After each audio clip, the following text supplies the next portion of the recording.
not just a pretty girl. I'm not just a pretty girl. Yeah, I'm not just.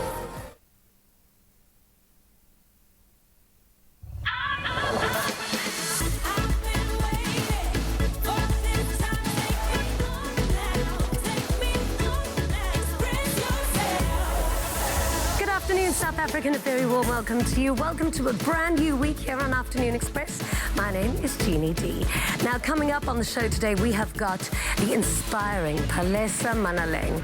After a serious accident in 2014 that left her paralyzed from the waist down, her passion for sports and competing kept her going. And today, she is one of the world's top para-cyclists. And in addition to today's Mommy Mondays, we discuss how to raise daughters into strong, confident and resilient young women. And if you are wondering what I got up to on Valentine's Day, well, I was at the Cape Town Stadium checking out AHA live in concert, and lucky for you, I had a camera crew with me. So all of that coming up a little bit later on the show. What I can tell you though is they are just as good looking in real life as they were in that amazing music video all those years ago. That sounds like a concert I should have been a part of. But for now, we've got all of the treats here in the kitchen. Good afternoon, South Africa. My name is Palesa Manaleng, and beside me is the darling Chef Chumi, who is continuously killing it, looking great, and feeding us even better. So what do you have up your sleeve for us today? Today, we have a twist on a traditional classic, which we're making mushu croquettes.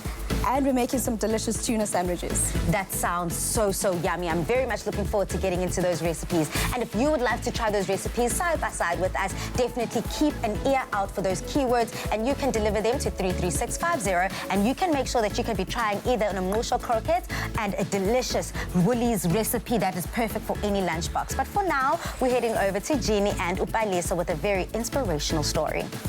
So our first guest today is South African para-cyclist Palesa Manaleng.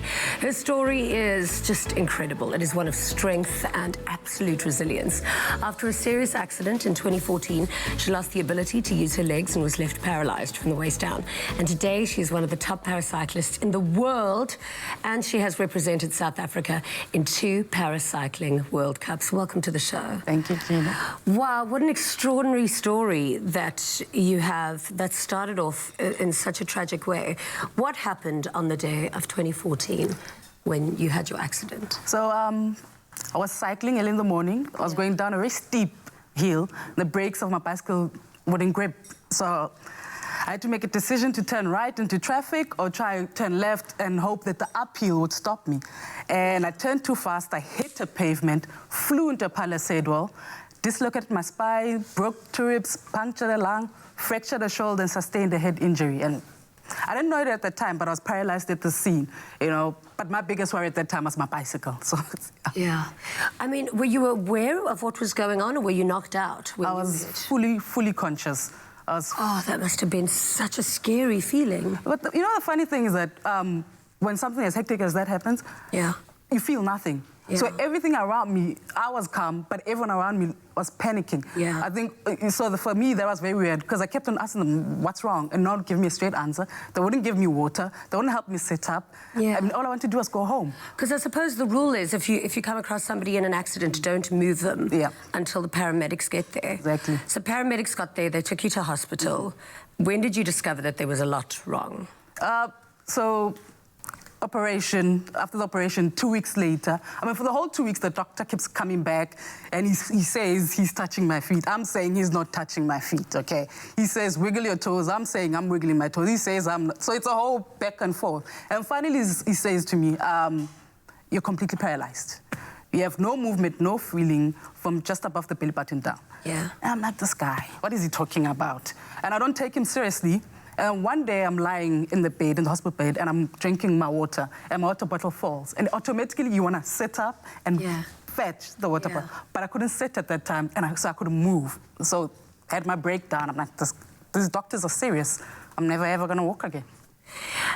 do you get, I heard there's this thing called like phantom pains and phantom feeling. Yeah. So throughout those 2 weeks, when you still weren't quite getting that you were paralyzed, could you still feel like your brain was feeling like you were moving your toes and feel like, could you feel your legs, not necessarily feel them until you realized? I still felt that I could move my legs. Yeah. There'll be times where I'll be telling family or friends that my legs are hot.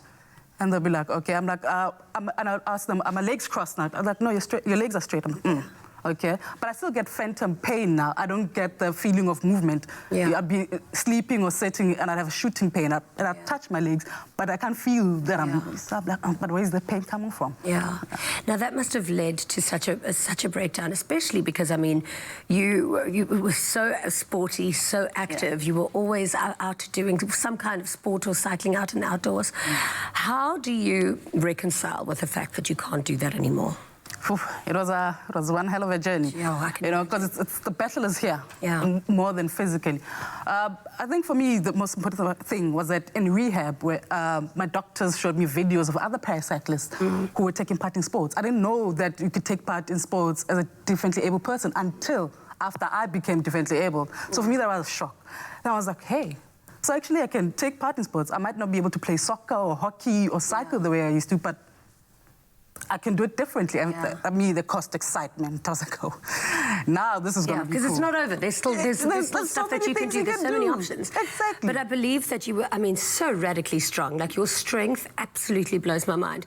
That in your healing, you didn't want to be around your mum and your gran because you didn't want any help. You didn't want any assistance. Like, tell me that story. You just didn't want to be, under a tree with a blanket. You wanted to be able to heal yourself. Yes. Take me through that, that loneliness, I'm sure. I mean, yes, there were lonely times, but also I think for me, it was a time for me to go through my own process. Because growing up, everyone that I saw was differently abled. I mean, I grew up in the township. They were being carried around, they were put under a tree. I'd never met anyone who was active as a differently able person. So that fear of, oh, I have to go home, they're going to be carrying me up and down, I'm going to be stuck in the house. I'd rather be dead.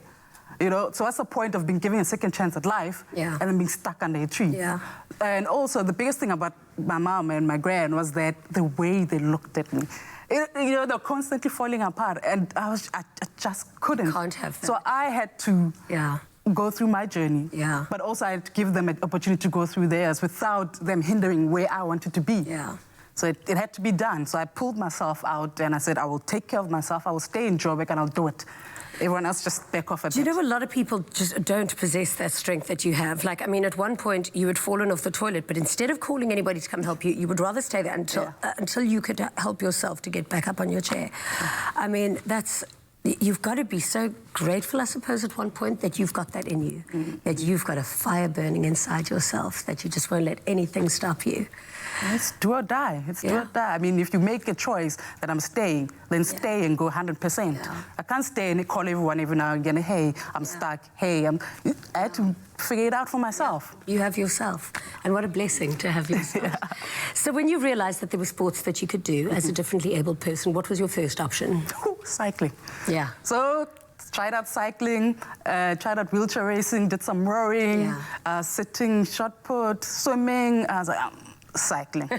What do you cycle on? What does your bike look like? So it's a hand cycle. It's very, very low. Those low ones with the flag. I've seen people do that. That is amazing. I actually did the Argus ones, and this guy came flying past me on the hand cycling. You need radical upper body strength for that. You need to build up the upper body for that, I think you like here on your guy, because guys buff up more easily, but, when you work on it, it's a lot of gym, a lot of cycling, a lot of push-ups. Are you not scared of cars on the road when you're doing your training? You know what, the first week I was. After a while, you feel so cool, just like... And also, where I cycle, Mildersdrift, the respect cyclists, because cyclists cycle there. I did cycle in between downtown Joburg. It was a bit... Because you've got cyclists and you've got, pedestrians as well, stopping and pointing, so it's a bit tricky. But in Mildersdrift, it's easier. Tell me about when you compete in all these amazing competitions, what it feels like, that sense of achievement. I mean, whether it's international or local, I mean, I'm talking from the most basic ones to the grandest ones, it's great. It's a sense of freedom. Being on the road for me is the greatest freedom ever. There's no pavement stopping me from moving around. It's just open road and purely cycling for hours on end. I could do that for the rest of my life. Amazing. Well, you're going to. I have no doubt about that. What are your dreams, your goals? Where are you still going to go?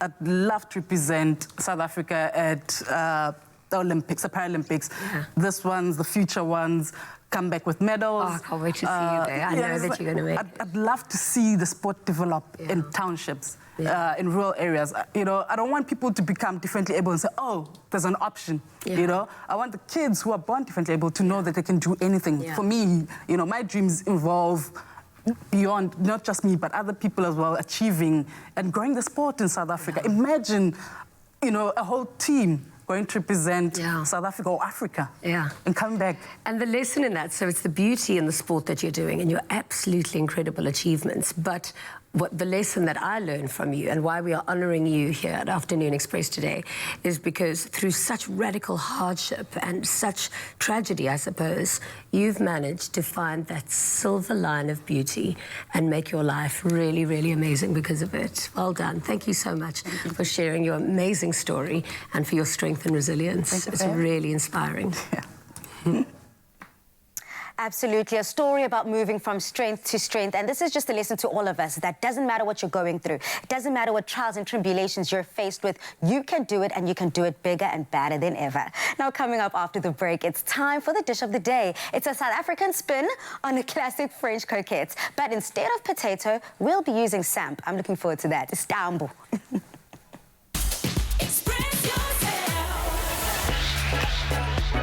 My name is Trevor Lagoy and I'm 34. Up until recently, I had a gym and that gave me the flexibility for other passions, which meant obstacle course racing. I competed around the world as an elite obstacle course racer. Entering Tropica Island Treasure Season 9, I'd seen it on TV, so I was like, oh, I've got the availability, so let's go for it, and who knows. He puts his body on the line and he doesn't give up.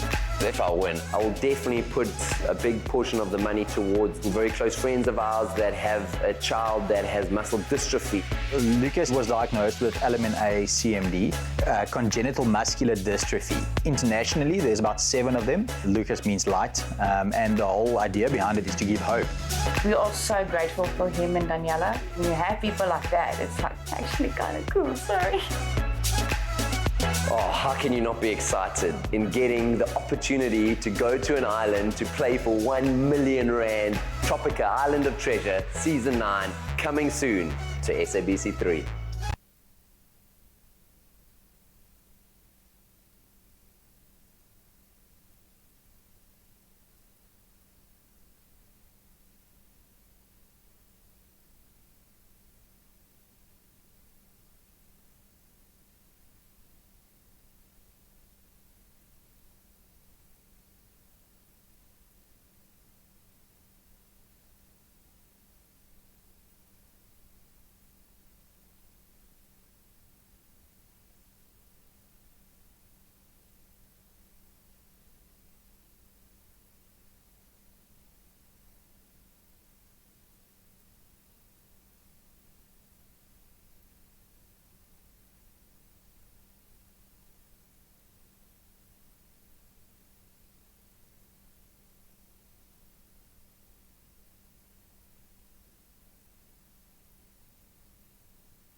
Clover Fresh Milk is the #1 milk brand in SA.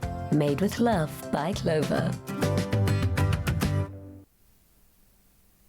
Welcome back to Afternoon Express. Now, you may have heard of potato croquettes, but here in Mzansi, samp and beans are a thing. So we're here to present you our dish of the day, a classic mayo umngqusho croquettes. And before you suffer of any FOMO, SMS this keyword Clover to 33650 to get the recipe sent to your device. SMSs cost R1.50 and free SMSs do not apply. Chef Dumi, yes, I've tried multiple kinds of croquettes in different ways, adding the cheese, adding so much decadence to it. Yes. But now we've taken out the potatoes, we've added samp and beans, and that sounds like something I have to try. Girl, we're bringing it home this time. We're bringing it home and we're adding that twist. You know how I like to add my little flavor to things? Ah, la, la, so I la. decided why not. So if you want to just come close, I want to show you what we're going to be doing here. So you know mngqusho, normally how you cook it is you boil it for hours and hours. Yes. Well, we're not going to do that now. We've soaked this overnight and we're cooking it like we would a normal risotto. Oh. So we're going to start off by frying our onions and then we're frying our garlic. But then how long does that take? Because I know samp, you need to have it either in the slow cooker, the pressure cooker or something. But for hours on end, it's quite a slow process to get it all the way together and all the way ripe. Well, it would still take about, let's just say, an hour. That's why it's always best to soak it the night before because that actually starts the process. So anywhere from 35 minutes to an hour, depending on how soft you actually want it. But because of this kind of mngqusho that we're making here, we want it to be fully cooked and nice and starchy so that it holds together. Absolutely, and soft. It's That's soft, what I love. yes, because we're going to be shaping it into croquettes. So we want it to have that I'm not going to call it stodgy, but this... something along those lines. Yeah. Okay, well, that does help me understand the consistency that we need it to be at. Yes, so we've fried up our veggies, our onions, our garlic. And then what we're going to do now is that we keep adding the liquid into the samp so that it cooks As it through. goes. And then as it keeps cooking, it's going to become the consistency that we need it to be. Lovely. All right, so if we move over here, you'll see this is how it would look afterwards. After we've made our samp, we've shaped it into the croquettes we need it to be like shaped in. And then we put it in the fridge just to set, to hold that shape so that we can actually work with it. Thank you, because I was wondering that if I were to put this into hot oil, it would dissolve and come apart. Yes. But this is a way to conceal it and hold it tightly together. Yeah, so once that's happened, it's easier to shape and roll and do whatever. Nice. And normally when we're breading, obviously we'd be using eggs, but we like to put a twist on everything over here. You know what how are we it doing goes. now? We're going to bread it with our classic mayo. That sounds very, very delicious. Again, at home, if you're following step by step and you would love to try the Mzansi version of croquettes, SMS the keyword Clover to 33650. This looks so delicious. Something I have to try. I mean, I'm going to be putting my grandmother's recipe to shame by bringing this into the kitchen. But I'm sure she'll enjoy it. She'll enjoy the fact that you're taking a classic and doing it in a special way. She'll actually might even steal your recipe. You know how our elders can be sometimes. Can be sometimes. I love that. No, this sounds beautiful. I see that you've got... Okay, let me help you in this process because we put it first of all in the mayo, and this is the egg version of it. Okay, I see what you did there. So let me just show you then what's going to happen afterwards.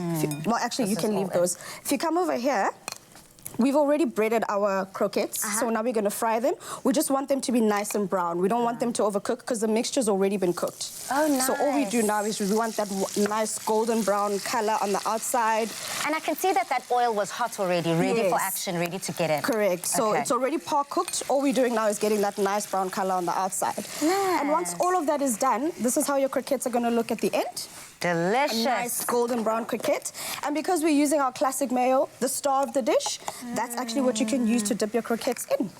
So we're doubling up on the mayo, we're doubling up on the creaminess and the decadence of this dish. This is perfect whether you want to have it a starter or a main meal. It just looks iconic to me. I see that you've also added a little bit of cheese here. I would continuously add more cheese, add more garnish, just to bring it up a bit more. So that's what I was going to show you now, that in the breading, if you'd like to, you can add stuff like cheese. Instead of having the cheese on the inside, actually have it on the outside and add all the flavors that you want to the actual breading because that also adds the additional flavor to the croquettes. So take me back a step. From here, I could also add the cheese. Also add all those garnishes all in here, and then go into the bread and then fry it off. This is so easy, and what I love the most about it is once your mngqusho is cooked, it's ready for action, and then the recipe turns super quick, super easy. Now, SMS the keyword Clover to 33650 to get this recipe. But in case you need to see how this is made one more time, please watch this.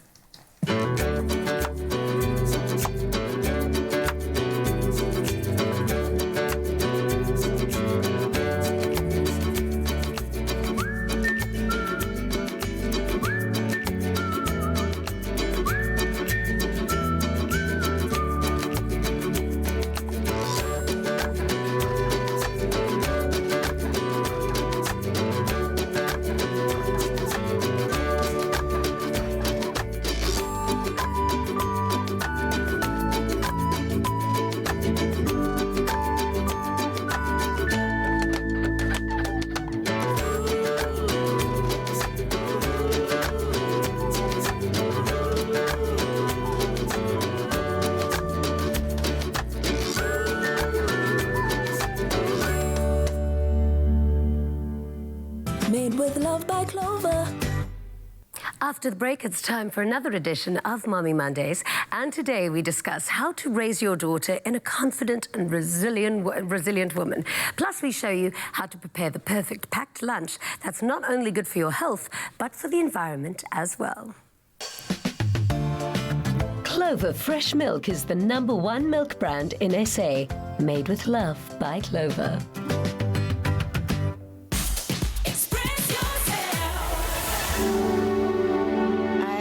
Never met someone with a heart like this. He embodies what it means to be selfless.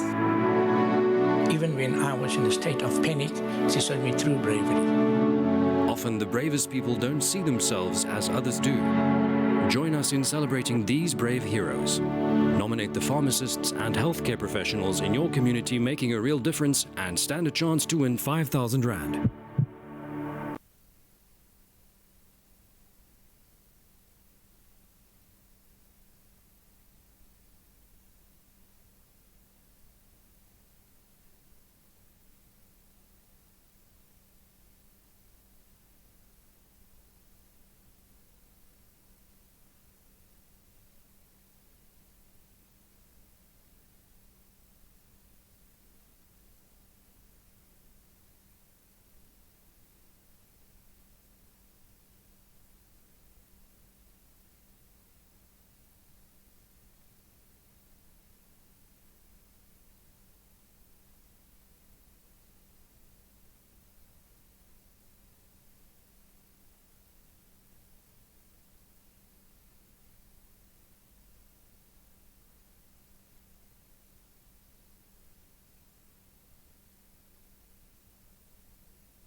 Welcome back to Afternoon Express. I trust that you're having a wonderful afternoon. Now, our special guest today, Palesa Manaleng, has really shown us that the human spirit can prevail any adversity. But the question in today's edition of Mommy Talk is, what role can you as a parent play in raising your daughter to become a confident and resilient young woman?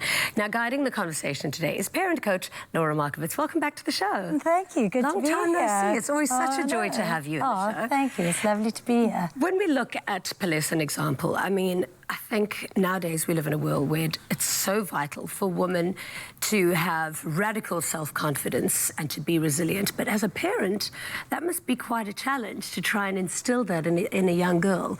How or why is it so important to do that? So I think even before we start discussing the how and the why, it's almost a, well, what is it? Yeah. So I mean, I think Palesa embodies what we're talking about today. And when we're talking about resilience, we're really talking about the ability to get through something. So not necessarily over it or minimizing the severity of something that has happened, but to be able to cope and get through it.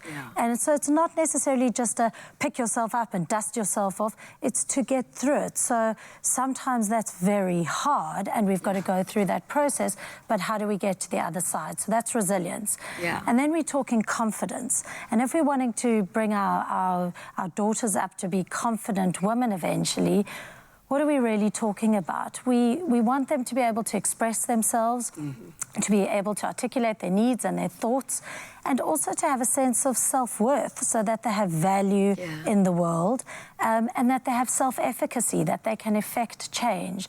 So we're looking for something quite authentic rather than just resilience and confidence on the surface. We're wanting them to be able to really feel those feelings of being able to get through something. So, And nowadays there is a huge focus on, you know, empowering the girl, as opposed to like giving all of that attention to the guy. Why do you think it's so important to give that focus on women and young girls? Well, I think particularly in today's times, as you say, I mean, I'm all over, we should be raising kind, resilient people, be they boys, girls, whoever. But particularly when we're talking about girls, I think in the context of today, when we're talking #MeToo, we're talking women's empowerment, but what we are actually seeing in reality as well is a lot of that happening where women are speaking out, but we're also seeing crippling levels of anxiety and depression and body shaming and self-harm and activities that we really do not want to be seeing. So we've got to be thinking, well, hang on, we're saying it on the surface, but are we really penetrating deeper so that our girls really feel empowered and are able to express themselves and be who they want to be? For sure. I think it's impossible to speak about empowering the girl child without including the men, because I think if you focus on building these young, independent, strong women, who do you want them to marry? Because their partner has to be equally as strong and also respectful. And I think a woman is empowered by a man honouring her and being chivalrous. I think that's great. I think it's a two-way street, and I think it's respect, and I think kindness is very, very intrinsic to this discussion as well. You know, we don't want just confidence at the costs of people. We want it. We want kindness as part of that. And so you ask the question, well, what can we as parents be doing around that? And I think a starting point always is to assess our relationship with how we feel, how we felt as girls and how we feel as women, so that we are careful not to be projecting those things that were necessarily not great in terms of our relationship with our being a girl or a woman, and so that we are able to separate that out from what we are putting into our kids. And then also to let them know that we make mistakes. We all make mistakes, and it's a key element, and bring that into how we parent. I mean, show me the parent who isn't making mistakes. We all have those moments, and it's important that we acknowledge that we show our kids that we are human and that we are able to get through those difficult periods and come out the other side. So, you know, as parents, I think we get inundated with how much and often quite overwhelmed with what we are trying to do for our children, but just thinking about how we can help them think through the confidence issues, how we are communicating with them and to them so that they are able to feel that they have a voice, and that when things are difficult, they are able to acknowledge those difficulties, be kind to themselves, to have self-compassion. I mean, even speaking to Palesa in the break, you know, saying sometimes there are days that are really difficult, and you have to acknowledge those days that are really difficult. So it's important to not just go at all costs. It's important to also go, sometimes I need to take a break and to look after myself. And also trust in your strength and trust in your conviction on certain things. Like, I watched this interview with Reese Witherspoon, and she was saying she was getting so irritated with reading these scripts about women, because in almost every single film and every single TV show, the woman would look to the man and go, what do we do now? And she said, I don't think ever in history has a woman done that. Because if ever, like if there's an emergency situation, like with a child, they would say, go and find a woman, because a woman would naturally know what to do and how to handle an emergency situation. So trusting our own internal resilience, I think, is important. Absolutely. How do you teach people to trust themselves? Well, I think part of that is giving children the opportunity to problem solve. So very often as parents, we're quick to fix. We see a problem, a child comes home and I've had an awful day at school and someone was nasty to me on the playground, and I'm very quick with well, you should have done this. Why did you do that? Did you go speak to the teacher? This is how you fix it. But if we really want to empower girls and boys, then we need to be saying to them, well, what do you think? How do you think you could have dealt with that? What do you think you could do? Because that's the problem solving we need to get, so that you learn to trust it, to trust that you have the ability and the right to say what you need and to be able to cope with getting through those tricky areas, because life's going to be full of them and we need to learn to navigate the ups and the downs. I think that's the best thing a parent can do, is raise your child so that when you're not around, trust that they're going to make the right decision for themselves, whatever it may be. Thank you so much for sharing all of this amazing information with us. I'm going to be such a good mother one day. Over to you, Pali.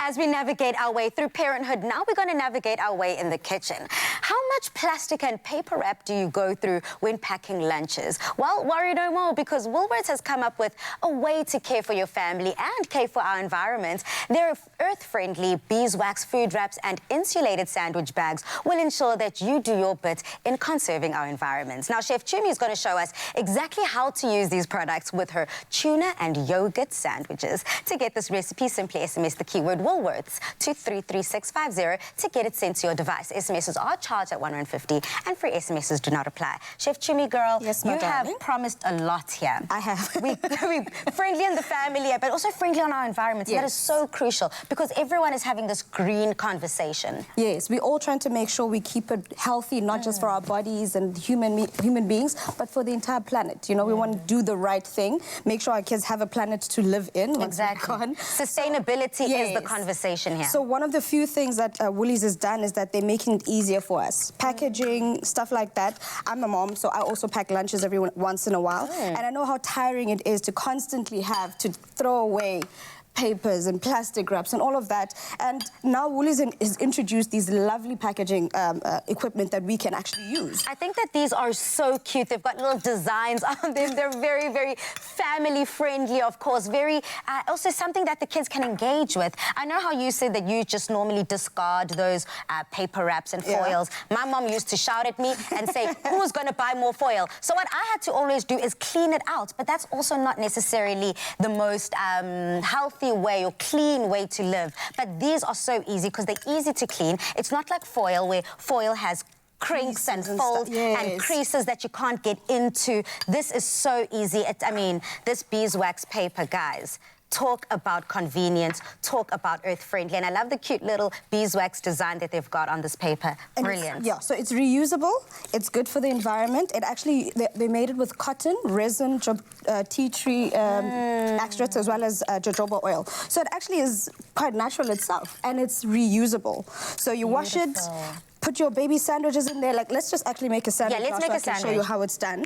We're also using Woolies tuna, which is certified up to MSC standards, meaning that it was fished the correct way, which is one fish at a time, not that multiple. You know that you don't know what's going into. You don't know what's in there. You don't know what else they're catching there, shoes and Titanic and all of that. And that ruby. Beautiful. So what I like about this is also it's fished on the line and not with nets. So that's essentially what you're talking about. Basically, that one-by-one-ness that Woolworths has made sure that everything... Oh, lovely. Perfect. So then that's the tuna mixture. What we've got in there, we've got the tuna that's been...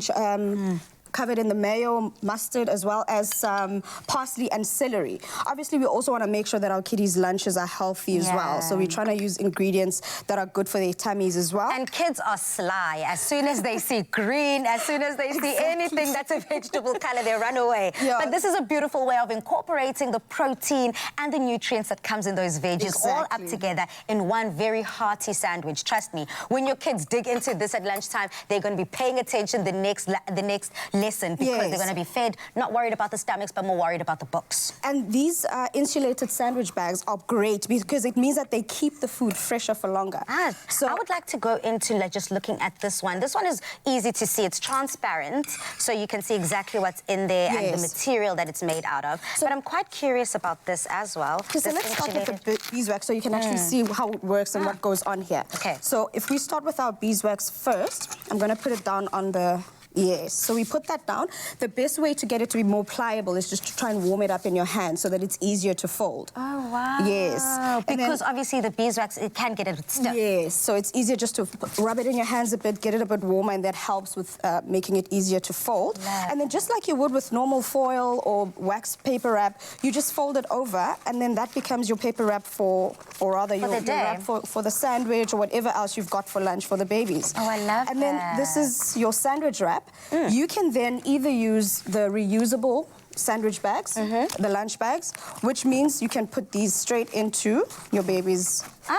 Goes straight into baby's lunch. Super simple. I mean, baby's school bag, and that's perfect. I love that. Or you can use the insulated bags, which mean this, like I said, keeps it fresher for longer. So you can, if you'd like to, if your sandwich is not too messy, you can even put the sandwich straight into there. And then because it's clean and it's very hygienic, you can, this is also reusable. So you can also just wipe it down, wash it. It's completely up to you. But all of this is reusable, meaning that you don't have to throw out all the paper and all of that. And this is perfect. It literally fits into a baby's school bag. It fits into yours. I'm a mummy as well, so I like these as well because it's very cute. I mean, it's like I'm walking around with a cute little clutch, but it's actually my lunch in there. I love that. This is beautiful. The outside is designed very beautifully. I love the colors. And inside, it's the same as kind of you'd think of cooler bag type situation. Oh, brilliant. Thank you so much for bringing this to us, Chumi. Lunch boxes look a whole lot different in 2020. Now, this recipe is simple, delicious, and perfect for mommies and their little munchkins. So to get this recipe, simply SMS the keyword Woolworths to 33650, and you'll have it sent to your device. And remember, free SMSs do not apply. Still to come on Afternoon Express, winter is coming. I know I'm in denial, I don't want it to happen either. But we're going to learn on how to build up your immune system so that you can fight off colds and flus easily this coming winter. And also, we meet AHA right here on Afternoon Express. All of that and more after the break.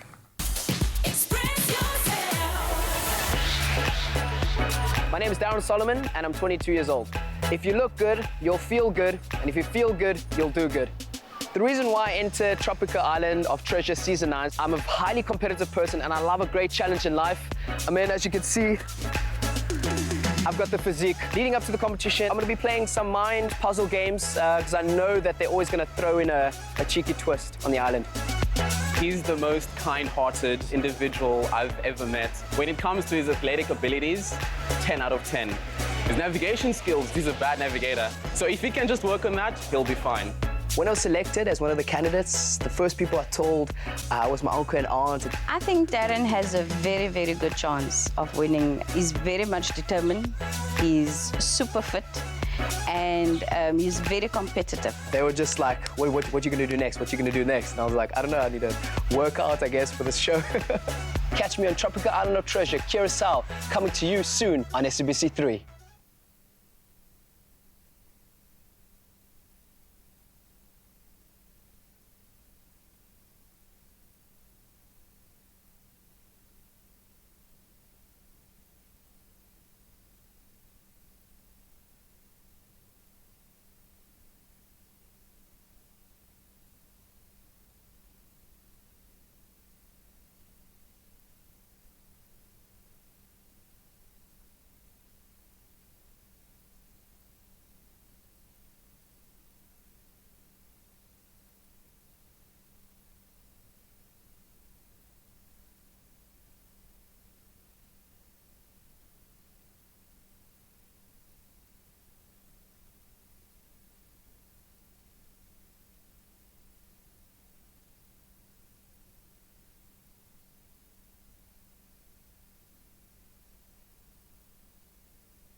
Welcome back to Afternoon Express. Hope you're having a wonderful summer's day Monday, but dreary winter. The season for colds and flus, but taking proactive steps towards boosting your immune system now could be the answer to remaining flu-free. So we chat now to Dr. Darren Green on how we can best start planning now to get our immune systems in tip-top shape and ready to fight off all of those nasty viruses. Hello, how are you? Good. Good Welcome to see to you the again. show. Thank you. Firstly, what is the difference between a cold and a flu?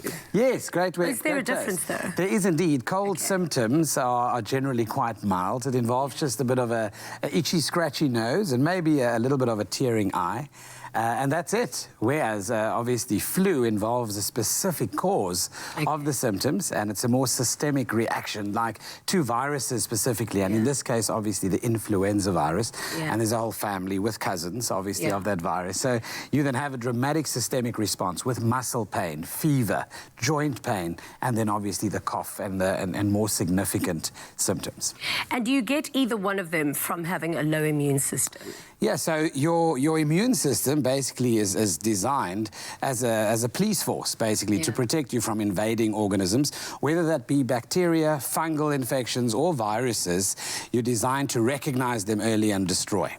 But when it comes to influenza and it comes to the flu as such, every year these bugs get quite clever, and they can mutate and change so that they can't be identified quickly, and then they actually hang around a bit longer in your immune system until you actually overcome and conquer them.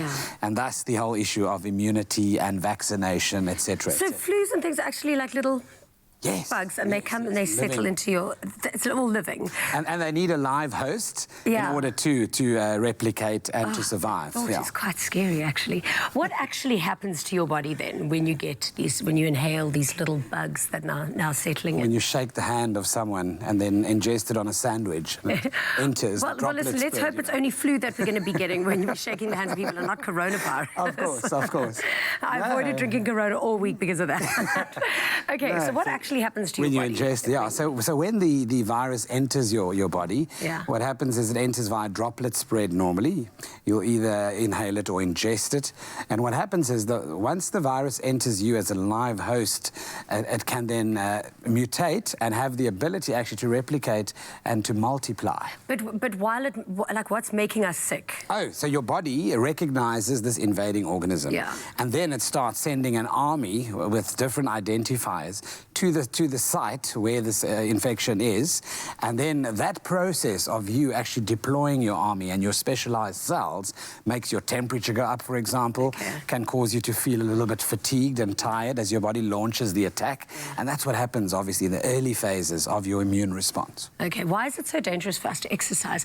Like, I always know whenever I feel a little bit sick, the only thing I want to do is have to go to... But why is it dangerous? It's actually really dangerous. It is, to exercise with flu. So there's a paradox when it comes to exercise, the immune system, and colds and flu, because you need exercise to sustain and develop a healthy immune system. But too much, and people that overtrain and train really hard, their immune systems and even their white cell counts actually drop in the first 24 to 36 hours in that period, for example. But training when you have an infection, why it's dangerous is you facilitate the spread of that virus to the different organ systems. And the big one that everyone knows about is the heart. You can weaken your heart by training with flu, because you have the infection moving into the heart muscle itself, causing myocarditis, which causes inflammation of the heart muscle, where your pulse rate is racing, and you can actually cause weakening and scar tissue in that heart muscle for a long time. I know someone who actually died on the finish line of the Two Oceans, just because he ran while he had While flu. he was ill. How crazy? No, that's something we have to try and educate people about, you know. Absolutely. Okay, so if you build up your immune system and then you build it up to be stronger and stronger, if you are exposed to the cold and flu virus, does it mean that you just won't get it, or you'll get it a little bit weaker? You'll get it a little bit weaker, and you might recover a little bit quicker. Okay. So, but you'll still be affected. Correct. So you'll still develop symptoms, for example. It's the same principle when people take the flu jab every year, which covers you against about 5 or 6 different strains of flu from the previous year all over the world, the most deadly strains.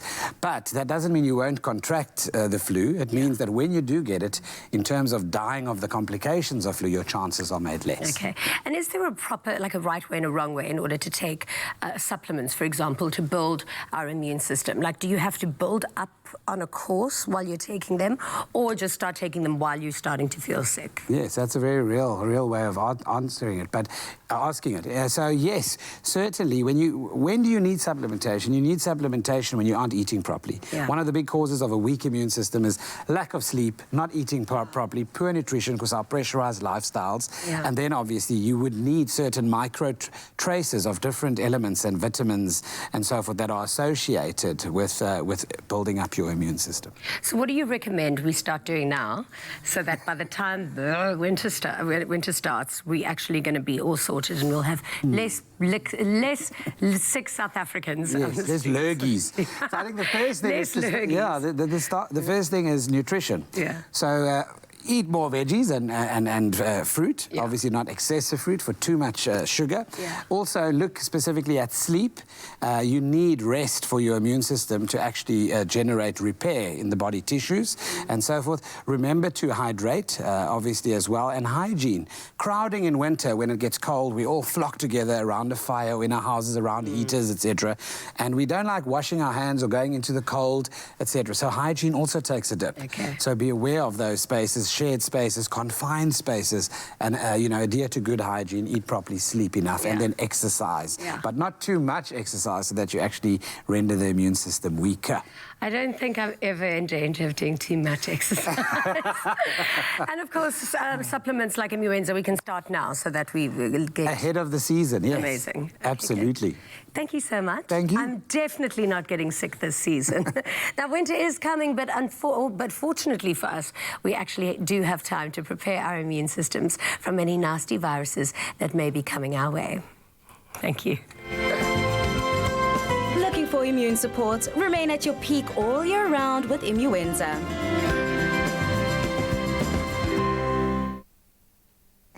After the break, we get to check out one of the world's biggest pop bands in the 80s, Aha, and what went down at Cape Town Stadium on Valentine's Day on Friday. See you after the break.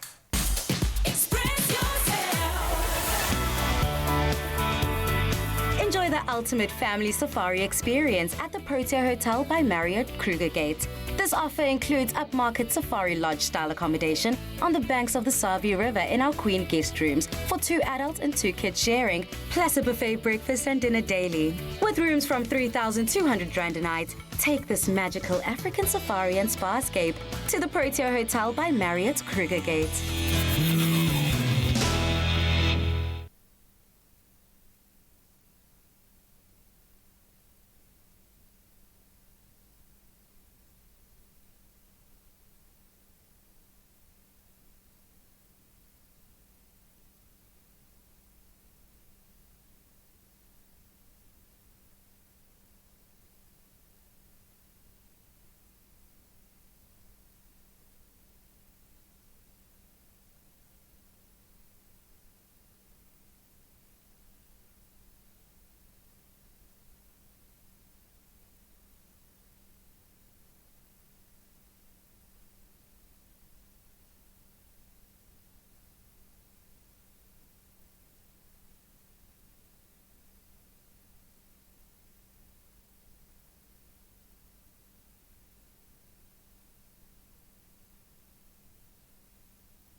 Welcome back to Afternoon Express. Now, how's this for Valentine's Day goals? On Friday night, Cape Town Stadium played host to one of the world's biggest pop bands from the 80s, AHA. And just so you understand how big this band is, their music video for the karaoke classic, Take On Me, reached 1 billion views on YouTube this morning. And of course, I had the privilege of catching up with the band at the concert.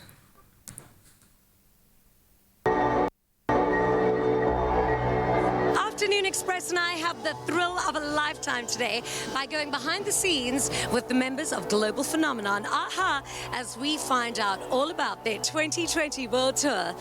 The sun always shines on TV.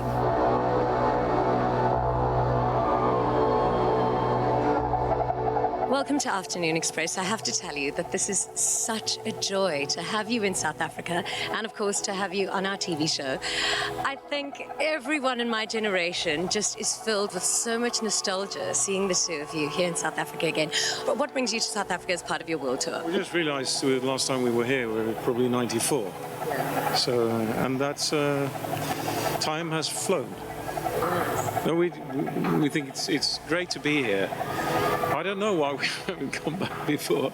I've been back, but on vacation. But I think the thing is that now we're on a trek around the world to celebrate our first record, and I think people in South Africa have nostalgic feelings about that record, as they do many other places in the world. So it just felt completely natural for us to pop by and say hello and play a couple of shows.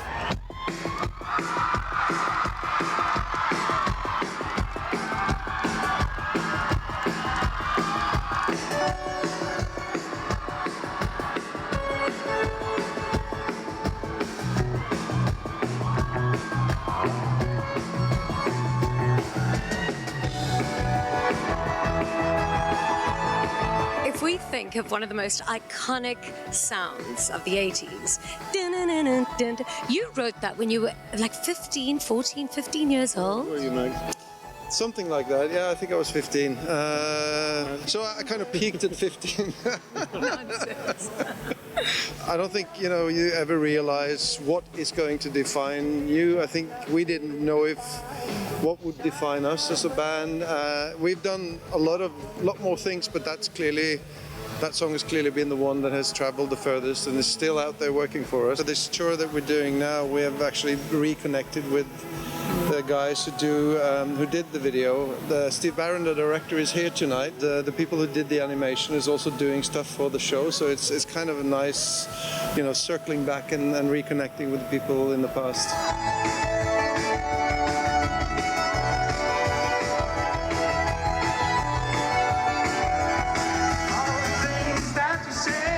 Three of you have essentially, even though you've done your own independent things along the way, you've still stayed together. You've still managed to have that relationship where you're able to come out and play years later. What is it that glues you together?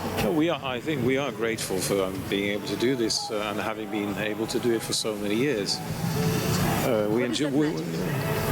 What is that magic? I think it is actually the music itself, which is why we got together in the first place. And we've stayed sort of honest, I think, to that. And we never really took on so much of the catwalk of fame. Yeah. It kind of helps that we are three polar opposites as well. It sort of creates a sort of a tension in the middle that somehow can spark some good things now and then. But achieving so much success from such a young age, your perception of what normality is and what the real world is must be like slightly moved. Does the novelty ever wear off? Like, what are your day-to-day lives like? No, I think you become more and more aware of the values of normalcy. And I don't know any guy more normal than myself. Yeah. You do? I know a couple. So, what are your favorite songs? And what's your favorite song to perform? That varies. Yeah. We have a huge catalogue of songs, and there isn't one. It's a little bit hard to define because it's a bit like asking people which of your children you prefer. My mother will be able to answer that.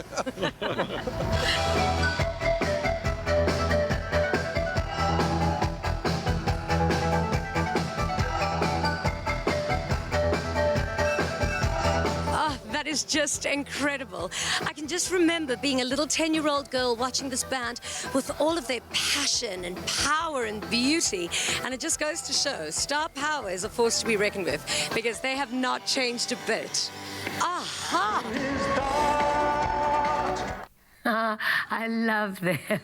It was such a great concert. The Joburg one was apparently amazing as well. So clearly your Friday night definitely hit off the weekend, Valentine's weekend on the right note. Let me tell you, there's something about a great banging 80s tune that just gets my foot beating, and oh yeah, really, really cool. I felt like I was transported into Friday nights with you, right along there with you, jamming. Oh, that sounds so great. Okay, don't divert the conversation. What did you do this Valentine's Day, Palesa? Very, very innocent girl. It was my brother's birthday countdown, so you know we were counting down to his birthday. His birthday was yesterday, so shout out to you, Siyabonga Dembe. Happy birthday. I love you, my brother. So girl, it was really cool, family orientated. I just loved it. Yeah. Well, I suppose Valentine's Day doesn't always have to be celebrated with a lover or a spouse, but just sharing love with anyone else around you, family especially. It's just so nice to have a day in the year where I know a lot of people go, oh, Valentine's Day and hashtag anti-Valentine's Day. That was all happening on Friday as well. But I think it's really important where sometimes you just have a day where you've got, you know, a reminder to show the people around you how much you love them. Absolutely. It's about love, positivity, and appreciation. I think a lot of us wait until people are deceased to share the love and the admiration they have for someone. Let's not wait until people are deceased. Let's celebrate them every single day, every opportunity that we can. If you're doing great, you'll hear it from us first. Yeah. To create a better world, always use an opportunity to tell somebody how you feel about them and how much you appreciate them. I really appreciate you. And we really appreciate you at home. Thank you so much for watching. Now, tomorrow on the show, we have got bad boy rock star turned loving husband and father, Francois Van Kook, in the loft. And of course, he'll be cooking along with us live on the show. Until then, good night and God bless. Afternoon Express, made with love by Clover. Another feel-good production.